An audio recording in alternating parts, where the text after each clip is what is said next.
Coming up on AC 24/7, the city of San Francisco is moving forward with a plan that could give African American residents a huge payout. Plus, the president threatens to ban TikTok. We'll tell you why. And new developments in 2 cases against former President Trump.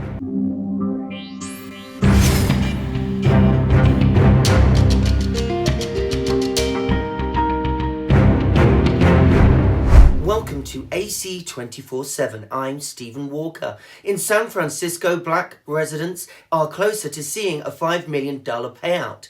That's the recommendation from a draft proposal for reparations.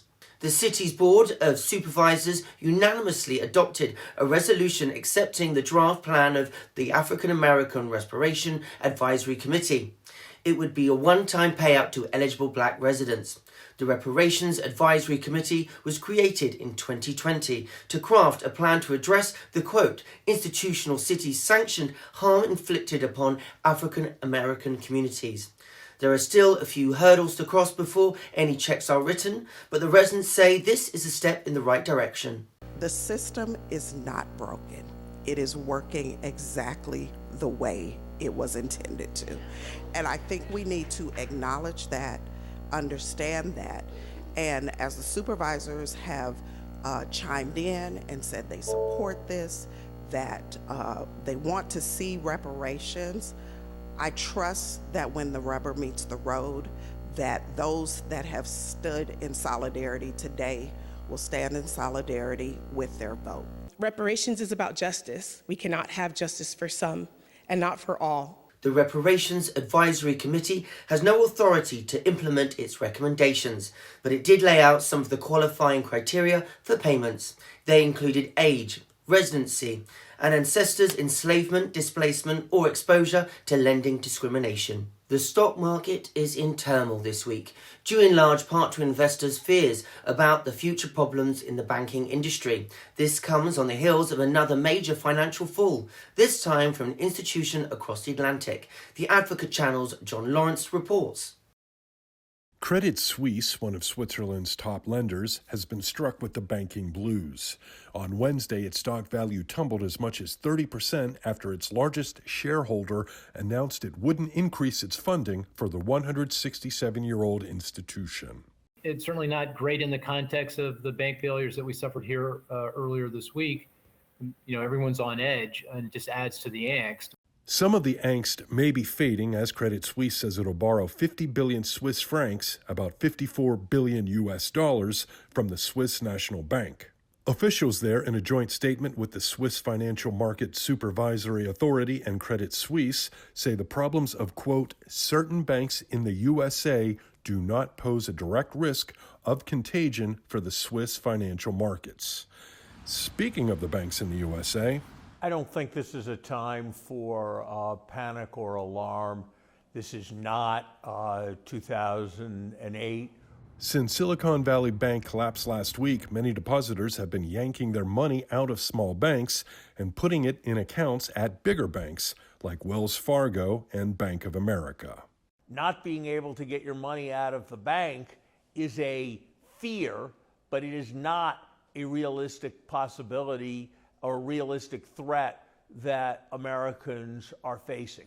I'm John Lawrence reporting. The White House is threatening to ban TikTok in the US. The app is already banned from government-issued phones. Now TikTok says the Biden administration wants the app's Chinese parent company, ByteDance, to sell their shares of the social media platform.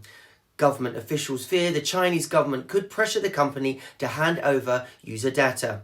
TikTok is negotiating a deal that would allow the app to continue operating in the US.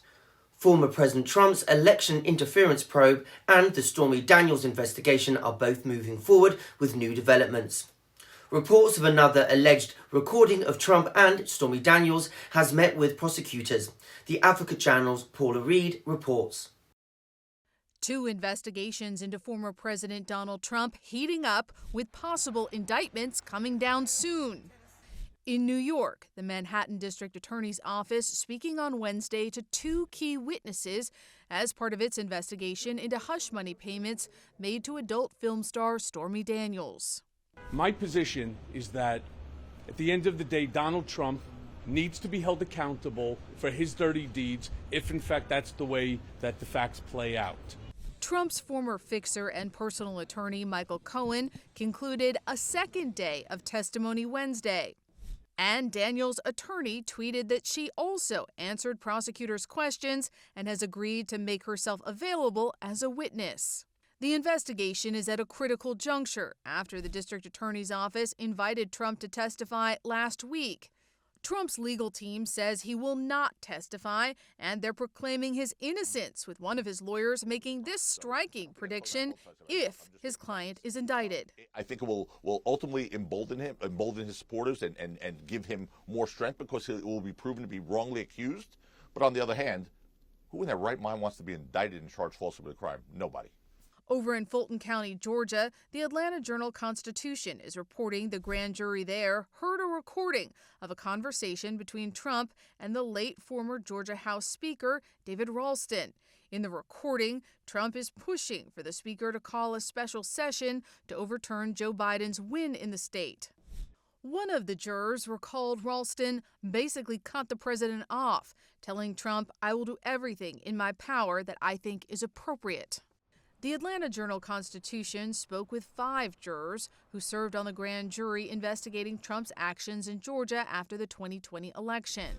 One of those jurors says they were presented testimony about a meeting then-Senator and Trump ally David Perdue had with Republican Governor Brian Kemp in December 2020, where Kemp was also urged to convene a special session to challenge Biden's election win.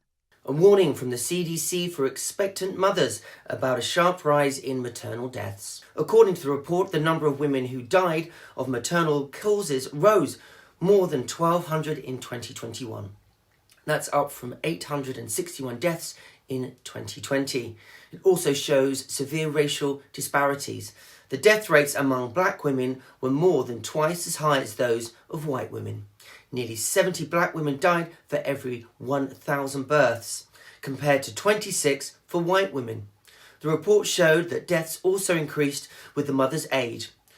The president has signed 2 bills recently to help protect mums, including one that provides pre- and postnatal support for black mothers.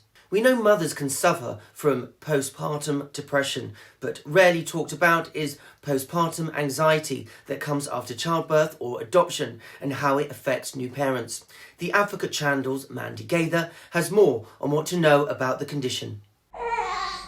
It's normal to feel anxious with a new baby, but when excessive worry spirals out of control, it may be something else. The majority of patients I see have postpartum anxiety at the clinic.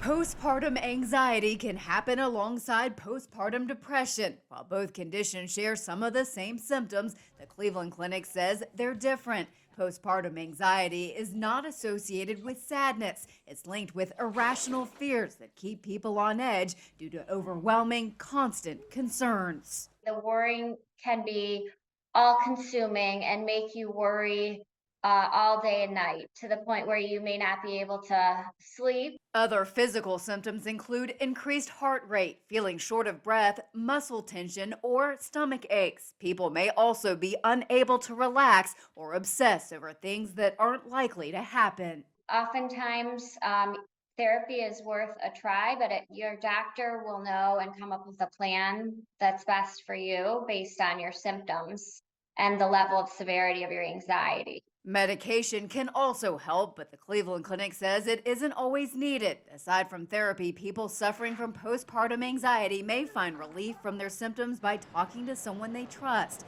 asking for help from friends or family, getting exercise, and taking care of themselves by eating healthy foods and getting enough sleep. Thanks for joining us for AC 24/7. For more, go to theadvocatechannel.com and subscribe on the Advocate Channel YouTube page. For the Advocate Channel, I'm Stephen Walker.